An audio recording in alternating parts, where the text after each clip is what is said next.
ഈശോയ്ക്കും മാതാവിനും കോടാനുകോടി നന്ദി. എൻ്റെ പേര് വിഷ്ണു. ഞാൻ കോതമംഗലത്തു നിന്ന് വരുന്നു. ഞാനിവിടെ വരാനുണ്ടായ സാഹചര്യം, ഞാൻ ഇന്ത്യൻ ആർമിയിൽ 14 വർഷമായി ജോലി ചെയ്ത് വരികയായിരുന്നു.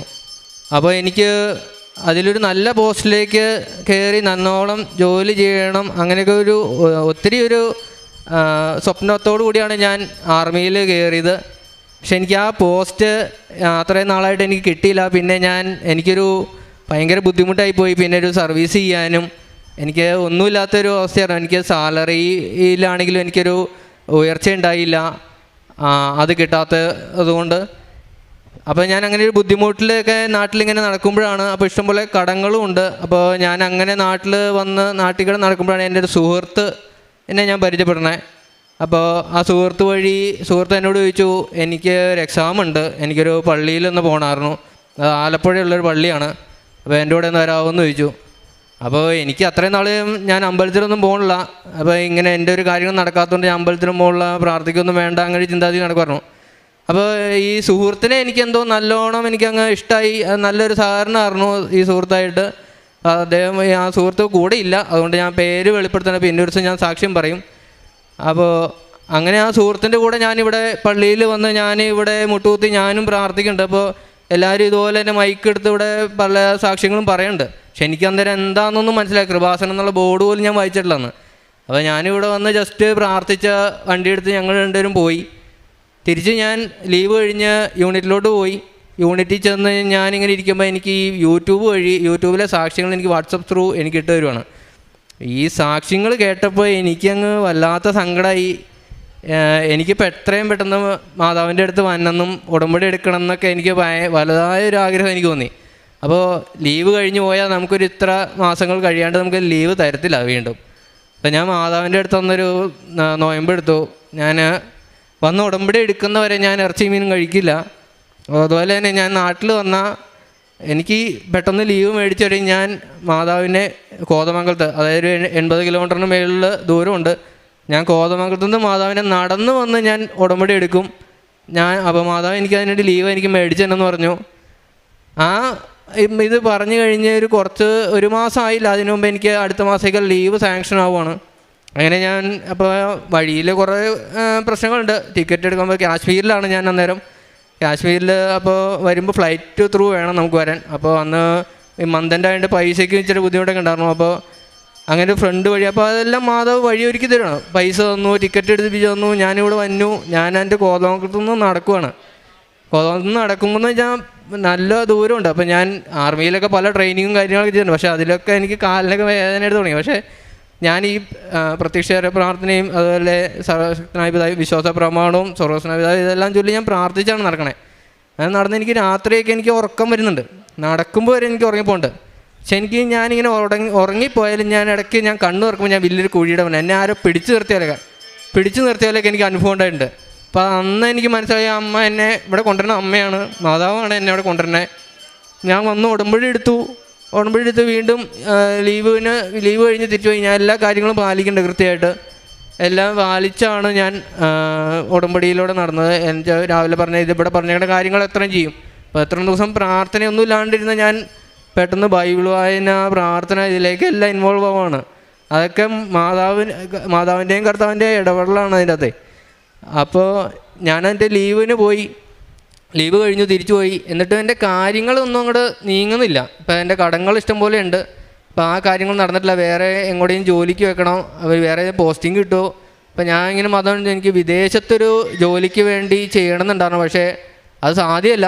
പട്ടാളത്തിൽ കയറി ആ ഒരു പീരീഡ് കഴിയാണ്ട് അവർ ഇറക്കി വിടത്തില്ല.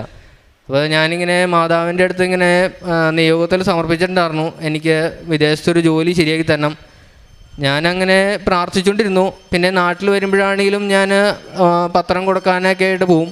അതുപോലെ ഇവിടെ വീണ്ടും വന്ന് അടുത്ത ലീവിന് വന്നപ്പോൾ എൻ്റെ കാര്യങ്ങളൊന്നും നടന്നിട്ടില്ല. അപ്പോൾ ഞാൻ ഭയങ്കര ബുദ്ധിമുട്ടിലാണ് വന്നത്. അപ്പോൾ ഞാൻ മാതാവ് ഈ പ്രാവശ്യം എൻ്റെ കൂടെ വരണം, എന്തായാലും എൻ്റെ കൂടെ വന്നെന്ന് പറഞ്ഞ് ഇപ്പോൾ എനിക്ക് പത്രം കൊടുക്കാൻ പറ്റാറില്ല ആർമിയിലായതുകൊണ്ട്. ഞാനന്ന് ബാഗ് നിറച്ച് ഞങ്ങളുടെ ഒരു ബാഗുണ്ട്, അത് ബാഗ് നിറച്ച് ഞാൻ പത്രം ഒരു 100-150 പത്രം ഉണ്ടായിരുന്നു. ആ പത്രം മേടിച്ച് ഞാൻ നടന്നു, കോതമംഗലം വരെ തിരിച്ച് നടന്നു ഞാൻ. അത് മാതാവിൻ്റെ കാര്യത്തിൽ ഇടപെടണം. അപ്പോൾ എനിക്കപ്പോൾ അമ്മയ്ക്ക് കൊടുക്കാൻ അതേ ഉള്ളൂ. എനിക്കറിയാവുന്ന കാര്യങ്ങളിലൂടെയാണ് ഞാൻ ചെയ്യണത്. അപ്പോൾ ഞാനിങ്ങനെ ഉടമ്പടി എടുത്ത് ഞാൻ പത്രം കൊടുത്ത് ഞാൻ കോതമംഗലം വരെ പത്രം കൊടുത്ത് നടന്നു. അതുപോലെ തന്നെ ഞാൻ അവിടെ ചെന്ന് എൻ്റെ ബാക്കി ചെയ്യാൻ പറ്റാണ്ടിരുന്ന കാര്യങ്ങളൊക്കെ ഞാൻ ചെയ്യാൻ നോക്കുവാണ് ലീവിൽ. ഞാൻ ചെയ്തു. എനിക്ക് മറ്റേ ഓർഫണേജിലും ഒക്കെ പോയി ഞാൻ അപ്പച്ചന്മാരെ കുളിപ്പിക്കാനും അങ്ങനെ അവർക്ക് ഷേവ് ചെയ്ത് കൊടുക്കാനൊക്കെ ആയിട്ട് അവിടെ ഞാൻ അടുത്ത് ഓർഫണേജിലൊക്കെ പോകാറുണ്ട്. അവിടെ ചെല്ലുമ്പോൾ സിസ്റ്റേഴ്സ് തന്നെ ചോദിക്കും, നീ 20 ദിവസത്തെ ലീവിനൊക്കെ വന്നിട്ട് എന്തിനാണ് ഇവിടെ വന്നെ, നീ ചെയ്യണത് വലിയ കാര്യങ്ങളല്ലേ. പക്ഷേ എനിക്കത് ചെയ്യണമെന്ന് വലിയ ആഗ്രഹം. എനിക്ക് മാതാവിനും ഈശോയ്ക്കും വേണ്ടി എന്നാ അത് ചെയ്യാൻ പറ്റുന്നത്. അത് ആ ലീവിൽ എനിക്ക് തുച്ഛമായ സമയമുള്ളൂ. ആ സമയത്ത് ഞാനത് ചെയ്യാനായിട്ട് എനിക്ക് ഭയങ്കര പണ്ട് മുതലേ എനിക്ക് ഹെൽപ്പ് ചെയ്യണമെന്നൊരു ആഗ്രഹം എനിക്ക് പണ്ട് മുതലേ ഉണ്ടായിരുന്നു. ഞാനങ്ങനെ ചെയ്യും. അത് കഴിഞ്ഞിട്ട് ഞാൻ ലീവിന് പോയി. ആ ലീവിന് പോയി എനിക്ക് VRS വേണമെന്ന് പറഞ്ഞ് അപ്ലൈ ചെയ്യുവാണ്. ഇപ്പോൾ VRS വേണമെന്ന് പറഞ്ഞ് അപ്ലൈ ചെയ്താൽ അത് റിട്ടയർമെൻറ്റ്, വോളണ്ടിയർ റിട്ടയർമെൻ്റ് ആണ്. അത് വേണമെന്ന് പറഞ്ഞ് ഞാൻ അപ്ലൈ ചെയ്തു. അപ്പോൾ ഇരിക്കുന്ന ഓഫീസേഴ്സ് ഒന്നും സമ്മതിക്കണില്ല. അപ്പോൾ ഞാനെന്നിട്ട് ഇങ്ങനെ കുറേ നേരം മാതാവിനോട് പ്രാർത്ഥിച്ചു. കുറച്ച് ദിവസം കഴിഞ്ഞപ്പോൾ ഈ ഞങ്ങളുടെ ഇൻചാർജ് ഇരുന്ന കേണൽ പുള്ളി സ്ഥലം മാറി പോവുകയാണ്. അതുപോലെ തന്നെ ഇൻചാർജായിട്ട് വന്നൊരു ഓഫീസർ വേറെ നല്ലൊരു ഓഫീസറായിരുന്നു വന്നത്. പിന്നെ എൻ്റെ ഒരു കമാൻഡർ എന്ന് പറഞ്ഞൊരു ഇൻചാർജ് ഒരാളുണ്ടായിരുന്നു, അദ്ദേഹം മാറി. എനിക്ക് പേഴ്സണലായിട്ട് നല്ല പരിചയമുള്ള ഒരാളാണ് വന്നത്. അതൊക്കെ ഓർക്കുമ്പോൾ എനിക്ക് ആ വചനമാണ് ഓർമ്മ. ഏശയ്യ 45:3-2 വചനമാണ് എനിക്ക് ഓർമ്മ. വചനത്തിൽ പറയണ പോലെയാണ്, ഞാൻ നിനക്ക് മുമ്പ് പോയി മലകൾ നിരപ്പാക്കും, പിച്ചളവാതിലുകൾ തകർക്കപ്പെടും എന്നൊക്കെ, ഇരുമ്പ് ഉടമ്പൽ ഓടിച്ചു കളയുന്നുള്ള വചനമാണ് എനിക്ക് ഓർമ്മ വന്നത്.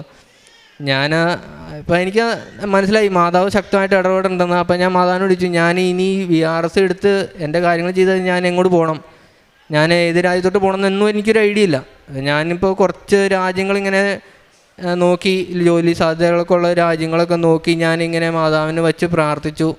ഞാനങ്ങനെ പ്രാർത്ഥിച്ചിട്ട് എനിക്ക് ഒരു പേരെടുത്ത് ഞാൻ നോക്കി. അപ്പോൾ നോക്കിയപ്പോൾ മാതാവ് പറഞ്ഞു ജർമ്മനിയാണ് എനിക്ക് കാണിച്ചു തന്നെ. അപ്പോൾ ഞാൻ വിചാരിച്ചു ഞാനെങ്ങനെ ജർമ്മനിക്ക് പോകാനാണ്, ജർമ്മനിയിൽ പോകണമെങ്കിൽ ജർമ്മൻ ഭാഷ പഠിക്കണം, പല കാര്യങ്ങളുണ്ട്. അപ്പോൾ എനിക്ക് ഇതായി. ഇപ്പം മാതാവ് പറഞ്ഞതാണ്, ഇപ്പം നടക്കാണ്ടിരിക്കില്ല, മാതാവിൻ്റെ വാക്കല്ലേ, മാതാവ് പറഞ്ഞാണല്ലോ. അപ്പോൾ നമുക്കതിൽ തന്നെ നിൽക്കാൻ ഞാൻ നാട്ടിൽ വന്ന് എൻ്റെ ഒരു കൂട്ടുകാരനുണ്ട് ഏജൻസി നടത്തണേ. അപ്പോൾ അവൻ പറഞ്ഞു, അവനോട് ഞാൻ ചോദിച്ചു ഇങ്ങനെ ജർമ്മനിക്ക് വയ്ക്കാൻ പറ്റുമോ എന്ന് ചോദിച്ചു. അപ്പോൾ അവനും എന്നോട് പറയണേ ജർമ്മനിക്ക് വയ്ക്കാം, ജർമ്മനിക്ക് പല സ്കോപ്പുകളുണ്ട്, അപ്പോൾ അങ്ങനെ വിസ കിട്ടാൻ എളുപ്പമായി ഇപ്പോൾ എന്ന് പറഞ്ഞ് അവൻ ജർമ്മനിക്ക് വെച്ചു.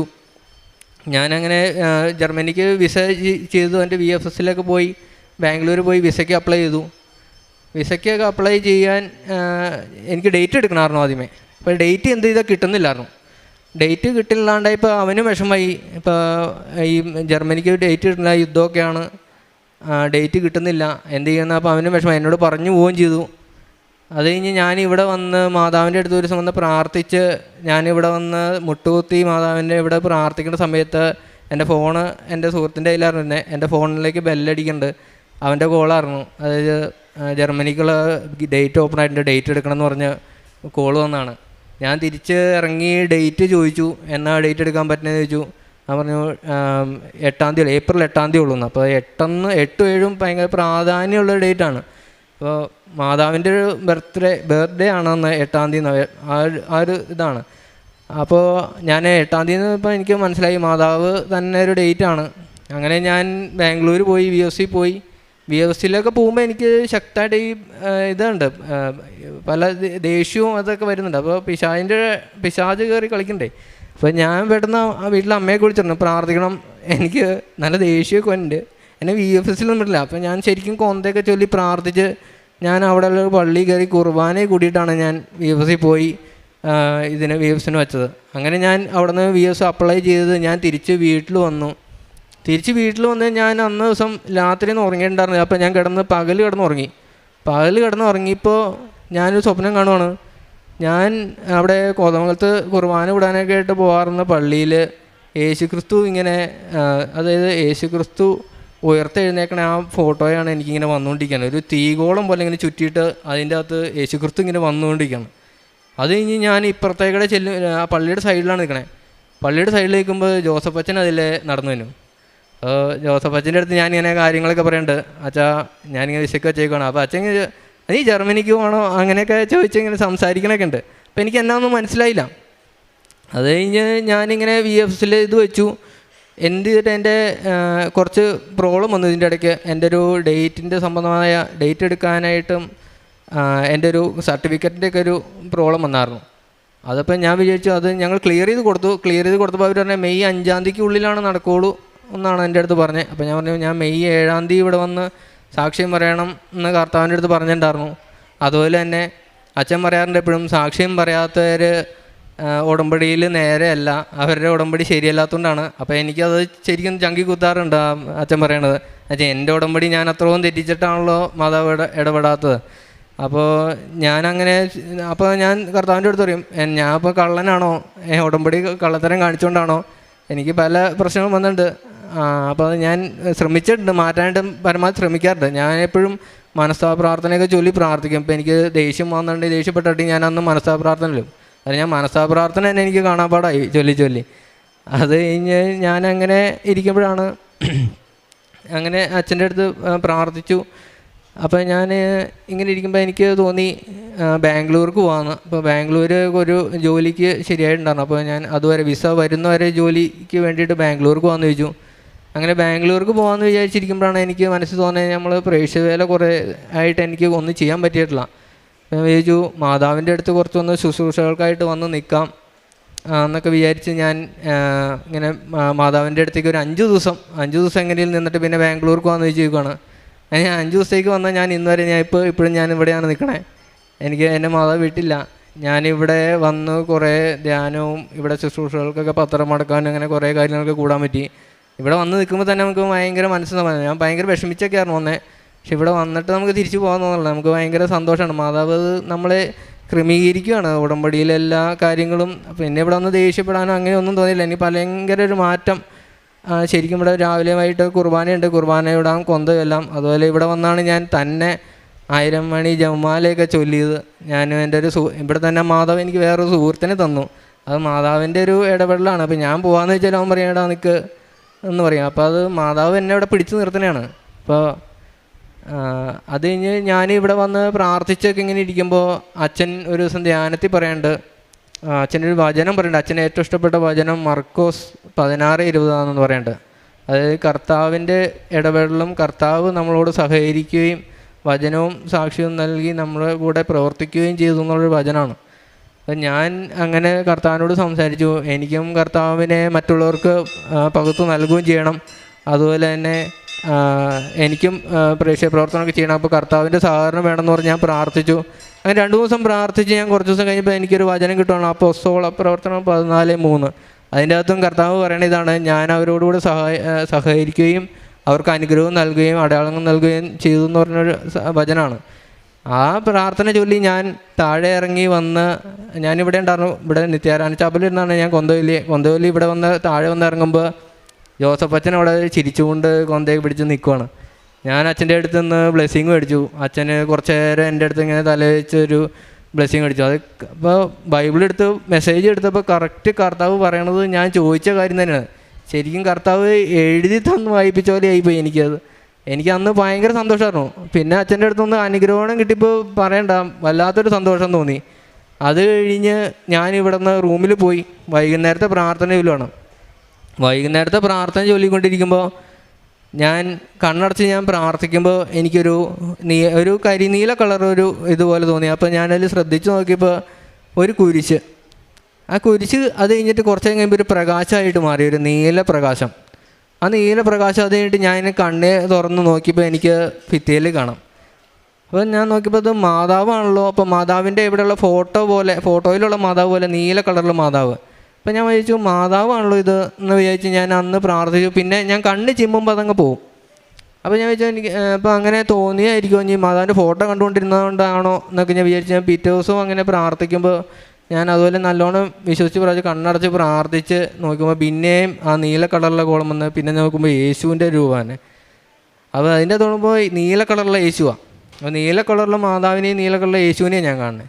അപ്പോൾ യേശുവിൻ്റെ ഫോട്ടോയിലേക്ക് വിട്ട് ഞാൻ ഇത് യേശു ആണോ യേശുവിൻ്റെ ഇതാണോ എന്ന് ഞാൻ ചോദിക്കുമ്പോൾ പെട്ടെന്ന് ആ രൂപം ഇങ്ങനെ എൻ്റെ ഒരു ഫോട്ടോ ഇരിപ്പുണ്ട് ഞാൻ പ്രാർത്ഥിക്കുന്നിടത്ത്. അപ്പോൾ ഞാൻ ആ ഫോട്ടോയിലേക്ക് യേശുവിൻ്റെ രൂപം ഇങ്ങനെ പെട്ടെന്ന് ഇങ്ങനെ ഇറങ്ങി അതിലേക്ക് ഇങ്ങനെ പെട്ടെന്ന് ഇറങ്ങിയിട്ട് ഇങ്ങനെ ഇതിലേക്ക് ആ പേപ്പറിലേക്ക് ഇറങ്ങി ചെല്ലുവാണ്. ആ ഫോട്ടോയിൽ കാണുന്ന കുരിശിലേക്ക് ചെല്ലുവാണ്. അപ്പോൾ ഇങ്ങനെ ആ ഒരു ഇത് എനിക്ക് ഇന്ന് വരെ എനിക്കത് കാണാൻ പറ്റും. ഞാൻ എപ്പോൾ പ്രാർത്ഥിച്ചാലും എനിക്ക് യേശുവിൻ്റെ ആ സാന്നിധ്യം കാണുന്നുണ്ട്. ആ യേശുവിൻ്റെ ഫോട്ടോ എന്ന് പറഞ്ഞാൽ നമ്മൾ ഉടമ്പടി പുതുക്കാകുമ്പോൾ നമുക്കൊരു ടോക്കൺ കിട്ടുമ്പോൾ 2 സൈഡിലൊരു യേശുവിൻ്റെയും മാതാവിൻ്റെയും നീല കളറുള്ള യേശുവിൻ്റെയും നീല കളറുള്ള മാതാവ് ഇരിപ്പുണ്ട്. ഞാനത് ഇത് ഏത് യേശു ആണെന്ന് അന്വേഷിച്ച് ഒരു ദിവസം ഇങ്ങനെ പത്രം മടക്കാനായിട്ട് ചെന്നിരുന്നപ്പോൾ അവിടെ ടോക്കൺ കിടക്കണുണ്ട്. അപ്പോൾ ഞാൻ കണ്ട യേശു മാതാവ് ഈ ഇരിക്കണം. അപ്പോൾ അതൊക്കെ എനിക്ക് ഭയങ്കര എൻ്റെ യേശുവിൻ്റെ ഇടപെടൽ നേരിട്ട് അപ്പോൾ അച്ഛൻ പറയാറുണ്ട്, ഉടമ്പടി ശരിയായിട്ട് വന്ന ഉടമ്പടി ഉടനടി പരിഹാരമാണ്. അപ്പോൾ ഞാൻ എൻ്റെ ഉടമ്പടി ഇവിടെ വന്ന് കറക്റ്റ് ചെയ്യണമെന്ന് വിചാരിച്ചു ഞാൻ ഇവിടെ വന്നു. മാതാവ് പിന്നെ അങ്ങ് ഏറ്റെടുത്ത എല്ലാം അങ്ങ് ചെയ്തു തരുവാണ് ചെയ്തത്. എനിക്ക് പിന്നെ എന്നാ പറയണേ, മാതാവിൻ്റെ പ്രത്യക്ഷൻ്റെ സാക്ഷിയാക്കണമെന്ന് ഞാൻ എന്നും പ്രാർത്ഥിക്കാറുണ്ട്. ഇന്നാണ് അപ്പോൾ ഞാൻ കർത്താവിനോട് വേറൊരു കാര്യം പറഞ്ഞായിരുന്നു. അപ്പോൾ എന്നും അച്ഛൻ പറയാറുണ്ട്, ഉടമ്പടി സാക്ഷ്യം പറയാത്തവരെ ഞാൻ അംഗീകരിക്കില്ലാന്ന്. അപ്പോൾ എൻ്റെ പുതുക്കൽ ഞാൻ 6 പുതുക്കിയിട്ട് എനിക്ക് സാക്ഷ്യം പറയാൻ പറ്റിയിട്ടില്ല. അപ്പോൾ ഞാൻ പറഞ്ഞു, കർത്താവ് എനിക്ക് 7ാമത്തെ പുതുക്കലിന് മുമ്പ് എനിക്ക് സാക്ഷ്യം പറഞ്ഞിരിക്കണം. ഞാനതിന് എന്നാ ചെയ്യേണ്ടതെന്ന് വെച്ചാലും എനിക്ക് 7ാമത്തെ പുതുക്കലിന് മുമ്പ് സാക്ഷ്യം പറയണം. അതിൽ കർത്താവ് അനുഗ്രഹിക്കുകയാണെങ്കിൽ മെയ് 7-ാം തീയതി തന്നെ എന്നെ സാക്ഷ്യം പറയിക്കണം എന്ന് പറഞ്ഞു. ഇന്നും ഇവിടെ വന്ന് സാക്ഷ്യം പറയാൻ പറ്റുമെന്ന് വിചാരിച്ചില്ല. ഞാൻ കാര്യം ഇവിടെ ഉണ്ടായിരുന്നു രാവിലെ മുതൽ ഉണ്ടായിട്ടും ഞാൻ സാക്ഷ്യം പറയണത് ഇപ്പോഴാണ്. അത് കർത്താവ് ഇടപെടൽ എനിക്ക് കാണിച്ചു തരുവാണ്. കർത്താവായിട്ട് ചെയ്തു തന്നെ, കർത്താവ് മാതാവ് എനിക്കത് ചെയ്തു തരുവാണ്. എനിക്ക് ഇന്ന് നീ അത് എന്നൊക്കെ പ്രശ്നം വന്നാലും നിനക്ക് പറഞ്ഞേക്കണ കാര്യം ഞാൻ ചെയ്തു തരും എന്നുള്ള ഉറപ്പാണ്. അപ്പോൾ ഉടമ്പടി എടുത്ത് പ്രാർത്ഥിക്കുമ്പോൾ നമുക്ക് കിട്ടുന്ന മാതാവിൻ്റെ യേശുവിൻ്റെ അനുഗ്രഹം ഉണ്ടെങ്കിൽ അത് നമുക്ക് സാധിക്കാത്ത എന്ത് കാര്യം എല്ലാം. എനിക്കിപ്പോൾ ഞാൻ പട്ടാളത്തിലാകുമ്പോൾ ഞാൻ പറഞ്ഞു എനിക്ക് റിട്ടയർമെൻറ്റ് കിട്ടിയെന്ന്. റിട്ടയർമെൻറ്റിന് ഞാൻ അപ്ലൈ ചെയ്യുമ്പോൾ 1 കൊല്ലമായിട്ട് അവിടെ റിട്ടയർമെൻറ്റ് അപ്ലൈ ചെയ്തവൻ അവിടെ നിൽക്കുക, അവന് ഇതുവരെ കൊടുത്തിട്ടില്ല. ആ സമയത്താണ് എൻ്റെ ആപ്ലിക്കേഷൻ അവിടെ നിന്ന് സാങ്ഷനായി വരുന്നത്. അപ്പോൾ അത് മാതാവിൻ്റെ ആ സമയത്തിൻ്റെ ഇടപെടൽ, സമയച്ചുരുക്കത്തിൻ്റെ ഇടപെടലൊക്കെ അതിൻ്റെ അകത്ത് കാണിക്കേണ്ടത്. അതുപോലെ കർത്താവിൻ്റെ സാന്നിധ്യം, കർത്താവ് ഇപ്പോൾ എന്ന് പ്രാർത്ഥിച്ചാലും എനിക്ക് ആ സാന്നിധ്യം കാണിച്ചു തരുന്നുണ്ട്. ഞാൻ ചോദിച്ച വാദനം അതുപോലെ തന്നെ എനിക്ക് കാണിച്ചു തന്നു. അല്ലെ ഞാൻ ഇവിടെ നിൽക്കുമ്പോഴാണെങ്കിൽ ഞാൻ പത്രം കൊടുക്കാൻ പോകും. ഇപ്പം ഞാനിവിടെ ആലപ്പുഴ പോകും. അപ്പോൾ ചിലർ പറയും ആലപ്പുഴയൊക്കെ ആരും പത്രം മേടിക്കില്ല, ഇവിടെ എല്ലാവർക്കും അറിയാം. ഞാൻ കഴിഞ്ഞ ദിവസം പത്രം കൊടുക്കാൻ പോയതാണ്. ഞാൻ ഇതിൽ പോയപ്പോൾ ഇവിടെ ബോട്ട് കിടപ്പുണ്ട്. ബോട്ടെന്ന് എൻ്റെ മനസ്സിലിങ്ങനെ പറയണ്ട. അപ്പം ഞാൻ ബോട്ടിലേക്ക് പോയി ചെറുപ്പക്കാർ പിള്ളേരുണ്ട്. അപ്പം ഞാൻ ഒരു മേടിക്കില്ല വായിക്കില്ല എന്നൊക്കെ വിചാരിച്ചിങ്ങനെ ഇരിക്കുമായിരുന്നു. ഒരു ചേട്ടൻ എന്നെ ചൂണ്ടി വിളിച്ചു, ഒന്ന് വന്നേന്ന് പറഞ്ഞ് എന്നെ വിളിച്ചു. അപ്പം ഞാൻ പറഞ്ഞു, ചേട്ടാ അത് കൃപാസനത്തിൻ്റെ പത്രം ആ ചേട്ടൻ വായിക്കുമെന്ന് ചോദിച്ചു. അപ്പോൾ ചേട്ടൻ നീ വായിരിക്കുമെന്ന് പറഞ്ഞു. അപ്പോൾ ഞാനത് ചെന്ന് ചേട്ടൻ്റെ അടുത്ത് സംസാരിച്ചു. ചേട്ടൻ പറഞ്ഞു, എൻ്റെ മോള് ഇങ്ങനെ ആശുപത്രിയിലാണ്, അവൾക്ക് ഇങ്ങനെ പ്രഗ്നൻ്റ് ആണ്. അപ്പോൾ എന്തോ പ്രശ്നം പറ്റി ഇങ്ങനെ ആശുപത്രി പോയതാണ്. അപ്പോൾ ചേട്ടനിങ്ങനെ ഭയങ്കര വിഷമിച്ചിരിക്കുക, ചേട്ടൻ്റെ ഫേസ് കണ്ടറിയാം. അപ്പോൾ ഞാൻ പറഞ്ഞു, ചേട്ടാ അപ്പോൾ കറക്റ്റായിട്ടല്ലേ മാതാവ് ചേട്ടൻ ഇവിടെ കൊണ്ടുവന്ന് കാണിച്ചു തന്നെ. ചേട്ടൻ ആലപ്പുഴ ഇരുന്നിട്ട് ചേട്ടൻ മാതാവിനെ അറിഞ്ഞില്ല, അപ്പോൾ മാതാവിനെ കറക്റ്റായിട്ടല്ലേ. അപ്പോൾ ചേട്ടൻ അറിയാം, പള്ളിയിലൊക്കെ വന്നിട്ടുള്ള ചേട്ടനാ. ചേട്ടൻ ഉടമ്പടി നിർത്തില്ല. അപ്പോൾ ഞാൻ പറഞ്ഞു, ചേട്ടൻ ഉടമ്പടി എടുത്ത് പ്രാർത്ഥിക്കണം, ഇത്ര അടുത്തിരുന്നിട്ട് ഉടമ്പടി എടുത്തിട്ടില്ലല്ലോ, ഉടമ്പടി എടുത്ത് പ്രാർത്ഥിക്കണം. അങ്ങനെ ഞാൻ ഈ ചേട്ടനോട് സംസാരിച്ചുകൊണ്ടിരിക്കുമ്പോൾ ഈ ചേട്ടൻ്റെ മോളുടെ ഫോൺ വരികയാണ് ഹോസ്പിറ്റലിൽ നിന്ന്. കുഴപ്പമൊന്നുമില്ല, എല്ലാം ഓക്കെ ആണെന്ന് പറഞ്ഞിട്ട്. അപ്പം ചേട്ടൻ കരഞ്ഞില്ല എന്നുള്ളൂ. ഭയങ്കര സന്തോഷമായി ചേട്ടന്, ഇവിടെ ആലപ്പുഴയുള്ള ചേട്ടനാണ്. അങ്ങനെയൊക്കെ എനിക്ക് കുറേ അനുഭവങ്ങളും ഒക്കെ ഉണ്ടായിട്ടുണ്ട്. അതുപോലെ ഞാൻ ഉടമ്പടി എടുത്ത് ഈ നടക്കാണ്ടിരുന്ന സമയത്തൊക്കെ എനിക്ക് ഭയങ്കര വിഷമം തോന്നി. മാതാവിൻ്റെ മുമ്പിൽ മുട്ടുകുത്തിന്ന് കരയും. ഒത്തിരി പ്രാവശ്യം എനിക്ക് ഒരു ഹാർട്ട് ഇതുപോലെ എനിക്ക് തിരിയിൽ തെളിഞ്ഞു വരും. അതിൽ മെഴുകുതി ഉരുകി തീരുന്നാലും സൈഡിൽ മാതാവ് തെളിഞ്ഞ് നിൽക്കും. മാതാവ് വന്ന് നിൽക്കണ പോലെ ക്യാൻഡിൽ ഇങ്ങനെ ഉരുകാണ്ട് അതിൻ്റെ അകത്ത് നിൽക്കണതൊക്കെ ആയിട്ട് ഞാൻ പല പ്രാവശ്യം കണ്ടു. അപ്പോൾ എനിക്കത് സാന്നിധ്യം അറിയിച്ചിട്ടുണ്ട്, നീ കുഴപ്പമില്ല, നീ പേടിക്കും. ഞാൻ കിടന്ന് പേടിക്കലുള്ളൂ. മാതാവ് ഒരു പ്രശ്നവും എനിക്ക് വേണ്ടി വരില്ല. എനിക്ക് ചുറ്റിനൊരു രക്ഷാവലയം വിരിച്ചു വെച്ചേക്കണമല്ല.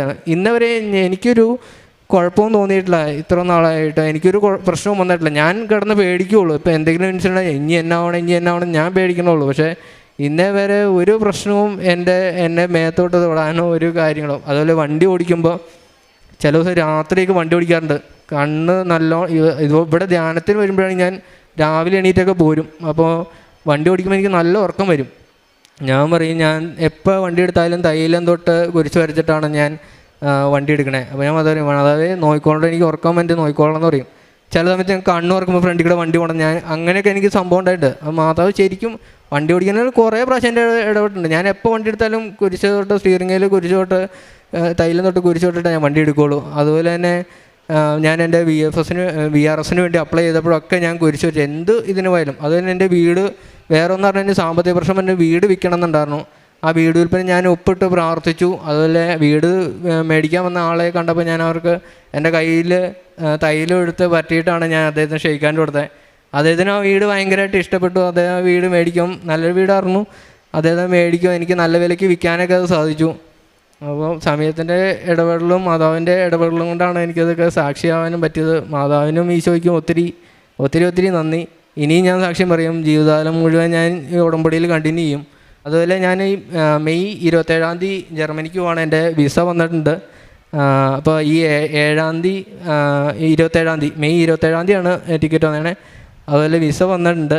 വേറൊരു രസം പറഞ്ഞാൽ ഈ വിസ എടുത്ത് തന്ന എൻ്റെ ഫ്രണ്ട് ഏജൻസിയിലുണ്ടായിരുന്നെ, അവനിന്ന് വന്ന് ഇവിടെ ഉടമ്പടി എടുക്കുവാണ്.